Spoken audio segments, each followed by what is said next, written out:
Yeah, I mean, it's a business trip. It's a business trip, and the Niners need to maintain ultimate focus because they've never beaten Patrick Mahomes. And I can't remember the last time if they ever beat Andy Reid. And even though they're favored, that's a technicality, I think, in everybody's mind. They better get it buttoned up on defense and buttoned up quick.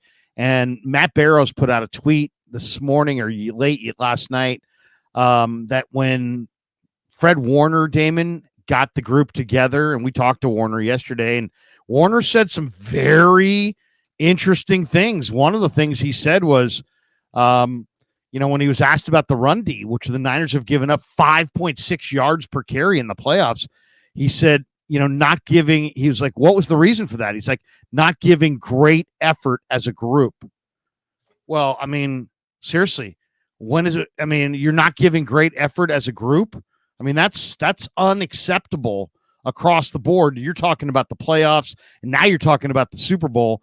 So I don't know what he said yesterday. I don't know if he's like, hey, guys, it's us against the world. That speech, the media is evil, and they're going to point out that we're dogging it. Or if it was like, hey, guys, stop dogging it. I don't know if they pointed inward or pointed outward, but I think, they know that people have noticed that, there were some lollygagging in the NFC Championship game, and that's freaking unheard of. So that S has got to stop like right now. So the snap that you're talking about was the Jahmyr Gibbs touchdown, the 15-yarder that went around the right side. And that is, Larry, I've been talking about this on my show and with my chat and with people who have made comments who have said we might be overly critical. I say no. That is the single worst defensive snap put on football by this team, not just this year, but years. Like the amount of walking up to the play, around the play, not pursuing the play, leaning, arm tackling. It's all just stuff that gets you yelled at the high school level, much less at the NFC Championship game level.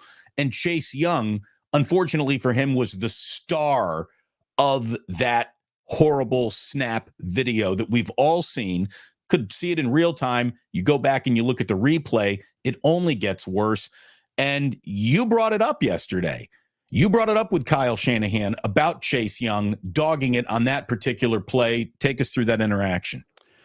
Well, I had to bring it up because it was, I didn't want to.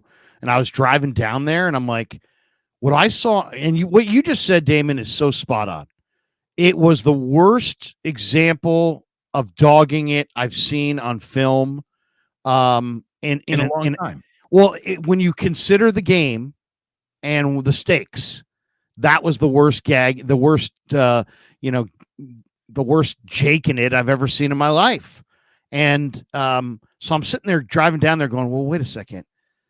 I got to ask Shanahan about this. I know he's kind of addressed it, but I got to ask him about this because this, in my mind, is the story. And but I didn't want to blow up the team. So I didn't want to be like, this guy, exactly name him. And I just wasn't sure exactly how to go about it, So I'll share the screen right here and I'll play you what I asked him so everybody can kind of hear it.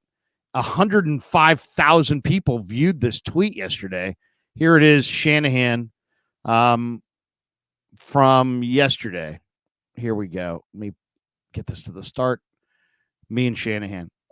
Kyle, your team plays really hard, I think, in all three phases of the game through your tenure here. When you watch that film against Detroit and you watch that second quarter halfback toss to Gibbs, what did you think of the pursuit effort of your defensive lineman on that play? And is that in line with your culture here? No, not at all. That's kind of what I was referring to on, I think, our conference call on Monday. But it's, and I know it looked bad on the clip that you guys have and stuff, but it's, it's not our culture. We don't want to have one play like that. I think we had about 2 to 3 in that game, which is too much for us. We don't want to ever have one, but it wasn't just the D-line. There was a few backside people who weren't going and they're expecting someone else to make the tackle. And whenever you're expecting someone else to make the tackle, bad things happen. A few backside guys weren't going. I mean, that's about as benign a way of referring to it as I think I've ever heard. But at the same time, he's trying to diffuse it as well to some degree, because last thing he wants to do is blow up his locker room culture the week of the Super Bowl. But at the same time, it's important, as Ernest Sire says here, nailed it, Larry. They know, we know. And it's like, bottom line is, hey, there ain't nowhere to run, nowhere to hide, man. I lie, you lie, Kyle lies, the film never lies. And they watched it, they saw it, and they can deal with the reality of it. Look, it's not an exaggeration to say that's one of the worst snaps of the entire Kyle Shanahan era. I mean, it truly is. It's as bad of a snap that this team has taken, and he knows it. And I don't know if that was part of the, turnaround at halftime and the pointed things said, whatever Fred Warner said when he gathered the troops. There's no doubt that they were thinking about and talking about that play.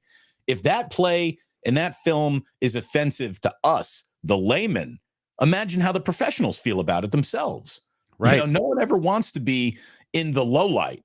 And you had half the defense participating greatly in that low light.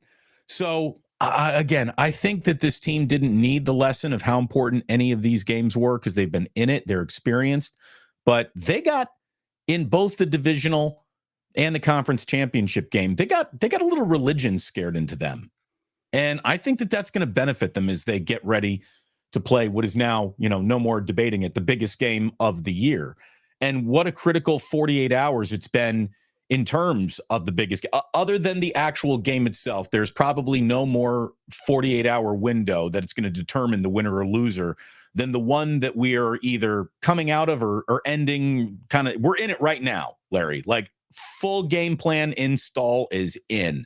Of course, Kyle, the ultimate tinkerer, is going to be tinkering with the game plan right up until kickoff.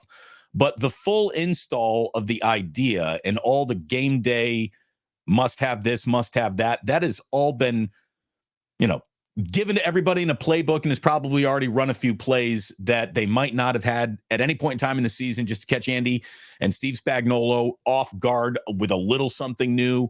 So we might see, them in practice this week, going through that final install of plays that will determine this Super Bowl. This is just a massive 24, 48, 72-hour window of prep right now that's going to go greatly into determining who wins this game.